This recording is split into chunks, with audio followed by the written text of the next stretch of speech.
Good afternoon, everybody. Welcome to this episode of The Healthy Life with Ben and Mary. This is week 4, right? Week 4, Mary, we're on. And wow, we haven't been canceled yet. Thank you to all our viewers that come on every week and our sponsor, Healthi Weight Loss. It's so great to be with you this week. I had a lot of requests. How do I join Healthi? So Coach Mary is going to post her code on our Facebook page. Give our Facebook page, Coach Mary.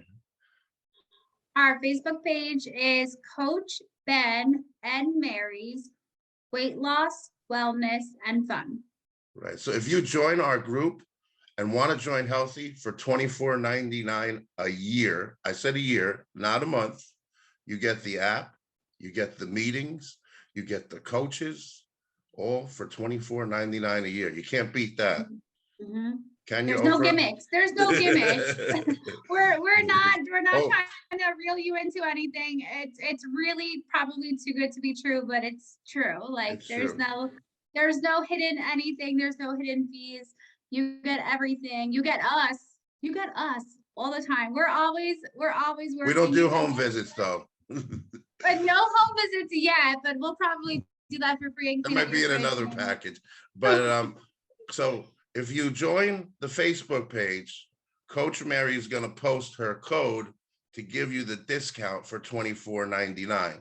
You have to follow her instructions to get you the rate of $24.99 because we want to get you the discount. If you do it the regular way, you pay $30. There's a lot you could do with $5. You could get a gallon of gas. Right. Just remember with the Healthy Life, if there's any issues, always get checked out by your doctor before you start a weight loss, wellness, any activity plan before you start that. Always get yourself checked out. It's always a good idea. So we've got a very, very hot topic, very popular topic that's going around in the weight loss world today and the wellness world. And I think our Coach Mary is an expert on this because she lived it. So let's turn it over to her and she'll give you today's topic. And I'm so excited about this. So go ahead, Coach Mary. Thanks, Ben. Guys, again, thank you so much for all your support for Healthy Life. We just love you guys. We are so thankful for your support, and we absolutely listen to our members. And this is a huge topic for our members also because, again, I have lived it. So we're going to talk about binge eating today. I'm a recovering binge eater. I definitely feel that like once you're a binge eater, you're always a binge eater because you just kind of you're just in recovery. It's very, very easy to kind of slip back into the old ways of binge eating. And I've had many members reach out to me, because I'm so open and honest about binge eating, and they'll say they didn't even realize they were a binge eater until I spoke about it. Binge eating is a very personal, it's a very secretive and honestly an embarrassing life or issue that you might have. There are two, and I'm sorry, but some people also throw around that binge eating term. It's not to be like thrown around. There is a difference between overeating and binge eating. Now, we know that a lot of our members do have an overeating issue, right? Binge eating is different from overeating. Overeating, anybody can overeat, right? It's kind of on occasion. If you are overeating during Christmas or Hanukkah or any other holiday that you might celebrate, Thanksgiving, we can overeat till we're stuffed, till we're uncomfortable. That is such a typical thing to kind of overeat when there's a situation, when there's a holiday.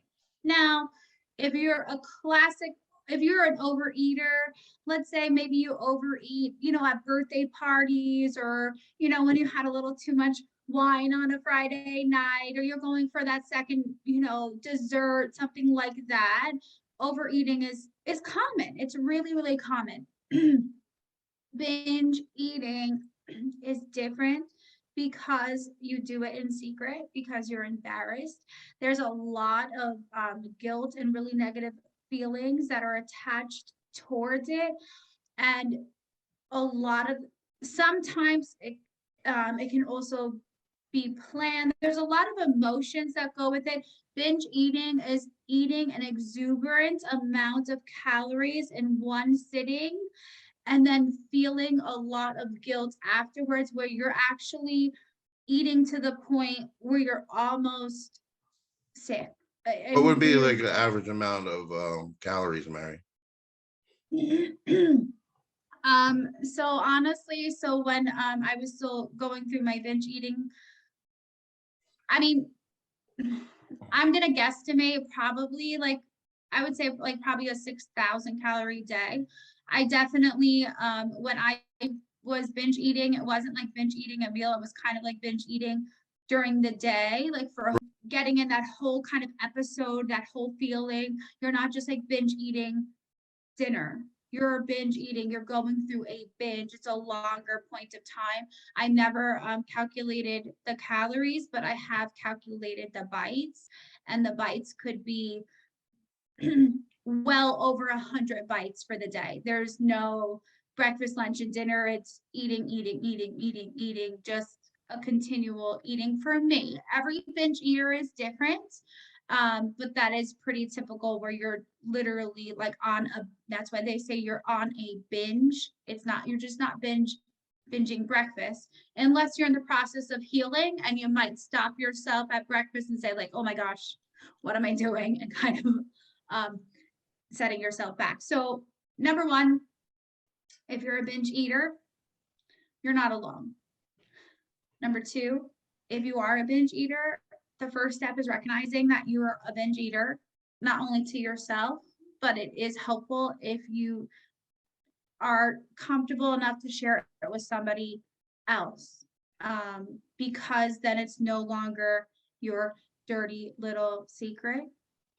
So that's honestly like one of the biggest steps, Mm. is recognizing that you are a binge eater. Um, and then the next step would to be to identify what your triggers are. Is it situational? Is it emotional? Or is it food related? Mm. Um, so How do for you do situation, that? How do you figure, being a former binge eater? How do you figure that out? What the cue is to is it, if it's emotional, or is it just, you want to eat? I think it's really just taking a step back and realizing like, okay, when was your last binge, and what kind of precipitated it? Um, for me, especially, for me, it was usually pretty emotional.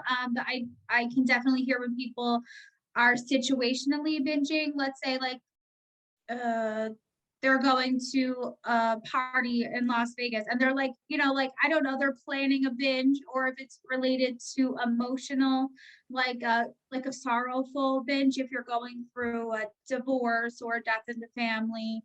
Um, mine was, I would plan a binge every single weigh-in day. Mm. You So said I was what? actually binging, but still on track, because I was not able to heal my healthy relationship with food. There is a lot going on there. It's very complex. You said weigh-in day. When I was affiliated with the other weight loss company, the one that begins with a W, I got a letter from a wonderful lady. She had a handwritten letter and script, and she said that she was a lifetime. She had got her charm and all that, and she said that we had turned her into a binge eater. And Mm, I couldn't understand where she was coming from, because until I met you, I really didn't know what binge eating. I knew what overeating was because of myself. mhm, I love food, but mhm, the thing is, her letter was, you turned me into a binge eater because you gave me a charm, which was like giving me a sentence that I had to meet with my probation officer once a month to do a weigh-in, and I had to be within a couple of pounds, so I didn't pay $15. And mhm. what I would do is, not me, this was in the body of the Right. letter. What I would do is binge eat for 3 weeks, and then Mhm. I would starve myself for a week so I didn't pay $15. That's why Mhm, I became a binge eater, and you guys did this to me. mhm. And I was, as a coach, I didn't give her an answer. I told her I'm very sorry, the things, and she says, no, no, I'm leaving you guys, and it's not you personally, it's the system. How does it? Right. How do you feel about that, Mary? I think it's definitely doable. So like again, like being a binge eater, it's cool. It's quite this secretive pattern, but you will schedule a binge so it can fit into your plan. I I've had a lot of success with weight loss.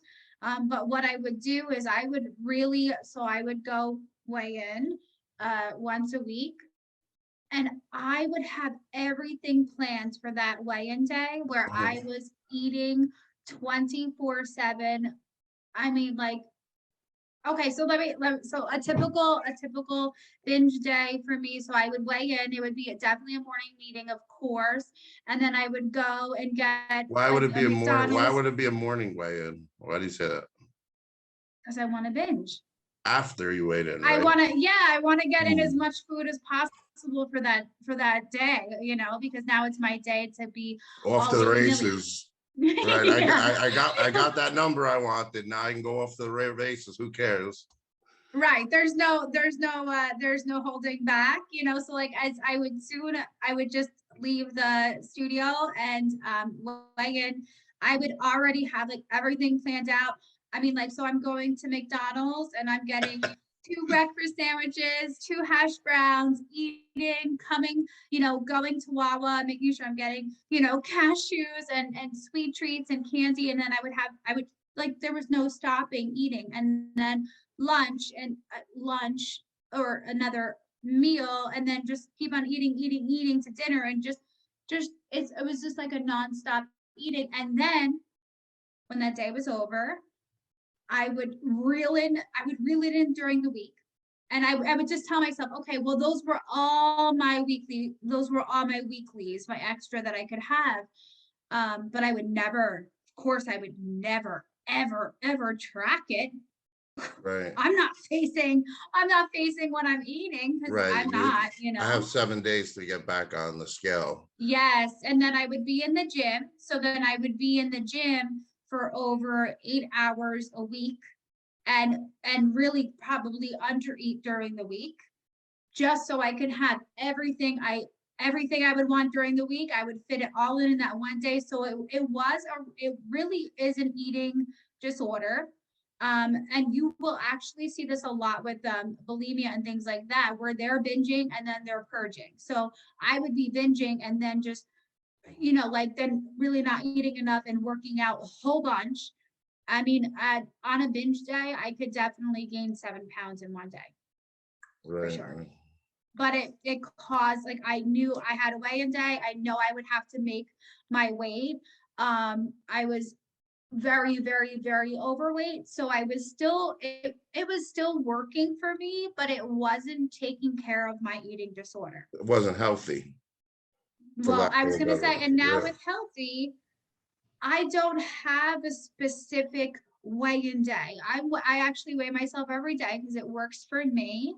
But like I don't have to make that rat race to kind of catch up. And I realized I can have anything I want every single day, which also has been years of taking care of my eating disorder, which we'll get to.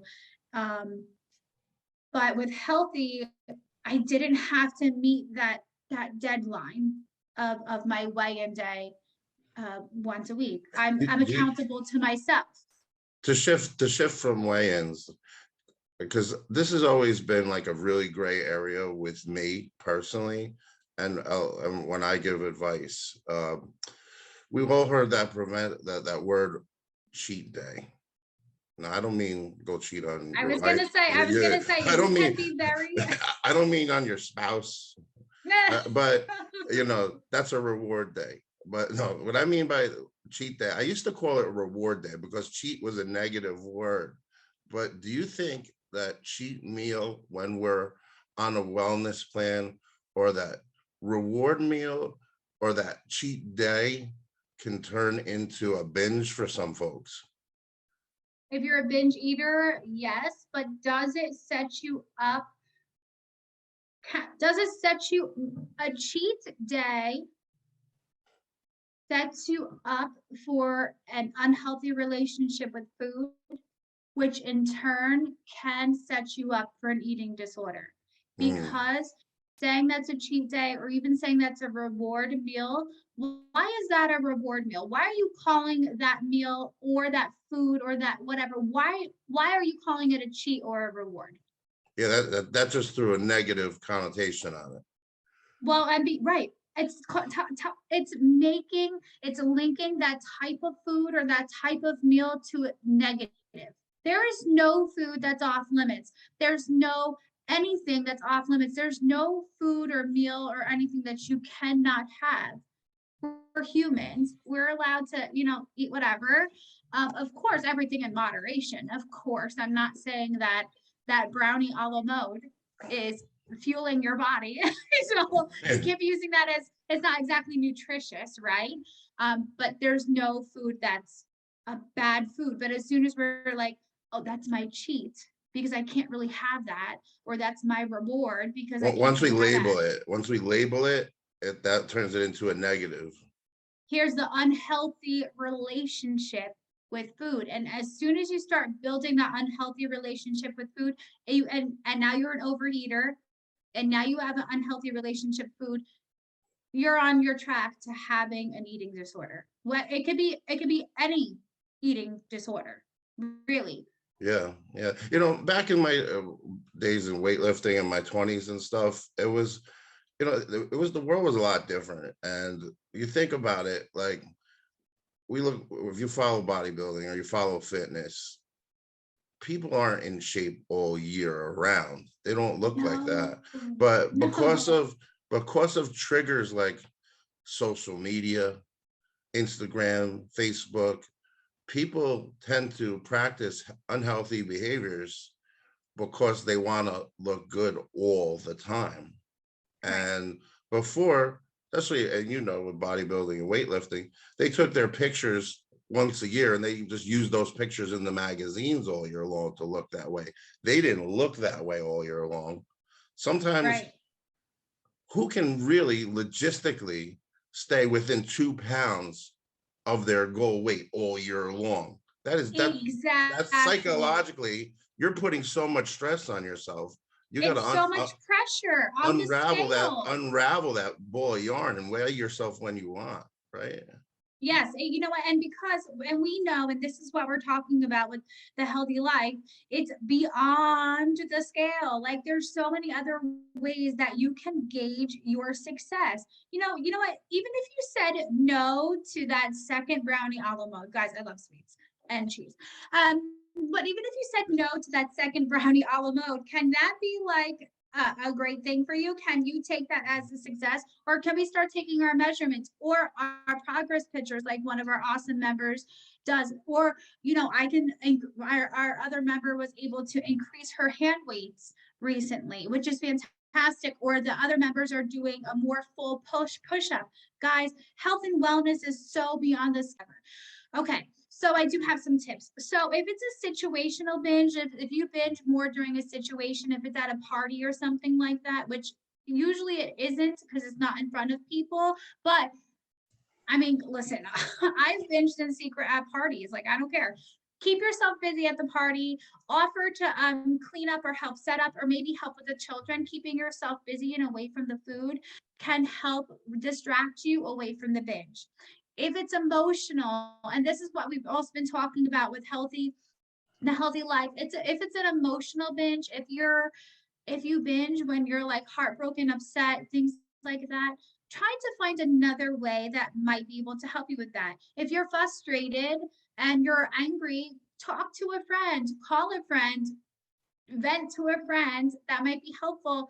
Or if you're really just sad, go for a walk. Listen to the Healthy Life on the podcast if you have to. I would rather you watch it on YouTube, but I'm just saying, or any or other podcast, or go for a workout because those make your endorphins going. But if you literally can, you just need to eat your face off, which sometimes it happens, especially with a binge eater. If you're just like, that's it, have some binge worthy foods available for you.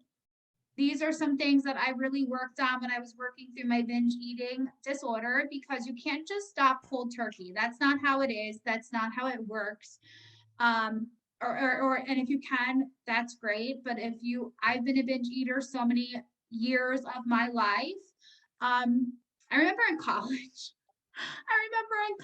because as soon as I didn't have a roommate anymore, I would get an entire Entenmann's cake, an Oh, entire one. I used to And have that was, stock in Entenmann's.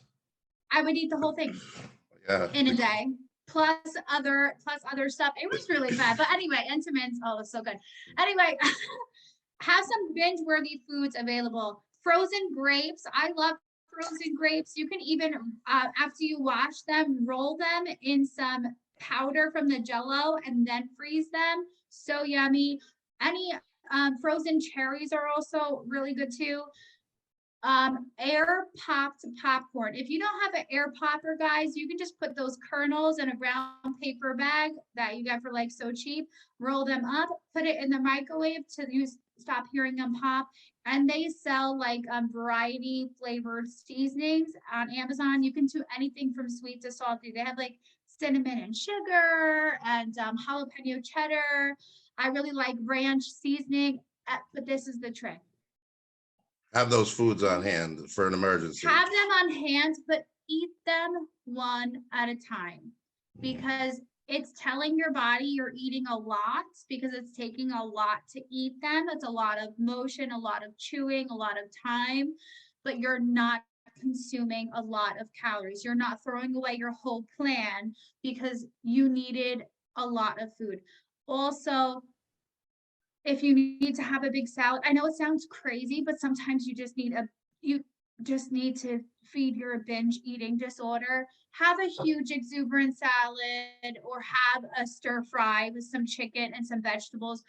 Binge on something that's more bite friendly, so you're not feeling so upset and disgusted about yourself that you're going to throw in the whole towel. I can't, even when I had a planned binge day, I still felt like absolute crap the rest of the week. And I'm like, and I planned it, but I could not get away from the binging. It's a real cycle, guys. We'll definitely also within the next few episodes talk about healing an unhealthy relationship with food, because a lot of us have that, whether you're a binge eater or just an overeater, which is also a process. But right now, we're just talking about binge eating. If you want to get a hold on it and start taking control over your life, where your food is no longer controlling you, where your thoughts are no longer controlling you, because this binge eating, it is an eating disorder, but you're not alone. You're not alone. You can definitely reach out to me anytime.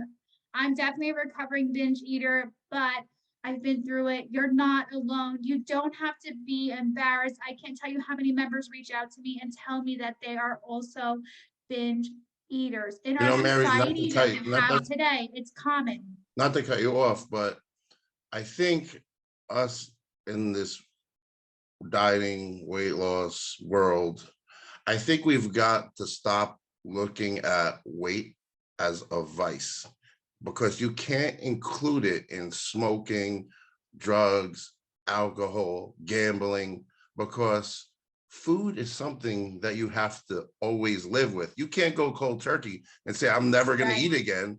But all the other ones that I listed, those are vices. Food is not a vice. Food has abuse tied to it. That's the thing. Yes, absolutely, Ben. Yes, you hit it right on the head. And guys, let me tell you something, because I know some of you guys are like, well, I just like to binge eat on sweets. I'm never gonna have sweets ever again. That's also not going to happen. I can tell you that. You cannot just stop sweets for the rest of your life, because again, you are going to need to eat. And those blueberries are going to taste really good, and you just decided you want some chocolate blueberries. It happens. I like chocolate. All right, friends. Anything else, Mary? So great to That's see it. you. Please, So, please, thank you again for your support. Thank you for, like allowing us to be able to talk about these serious things. And just again, please know that we love you. You are not alone. And we are definitely going to have another episode of how you can find your food freedom. No food is a bad food. Food is nutrition. It's also okay to have indulgences. You will, if I can do it, I promise you. I've already lost over 150 pounds naturally. It's been a process, but if I can do it where I can, I've been a binge eater for almost a decade. If I can find my food freedom and I can have a little mini Snickers and walk away and be good for the rest of the day, so can you. guys, don't forget to hit the like button and the subscribe button on the Healthy YouTube channel. Very important because we want to stay on the air and be on with you next Thursday. Also Monday nights. Monday nights we co-host Yes. a healthy meeting on Monday nights at 8 o'clock Eastern Standard Time. 7 Right now the Central. meetings are free for a while, so you better get your registration for your tickets anytime you can. There's something else I'll tell you next week. Okay, guys, I gotta keep some surprises. see you next Thursday. And for this edition of The Healthy Life, we'll see you next week. Thank you for watching us. Have a great week. Have a healthy life.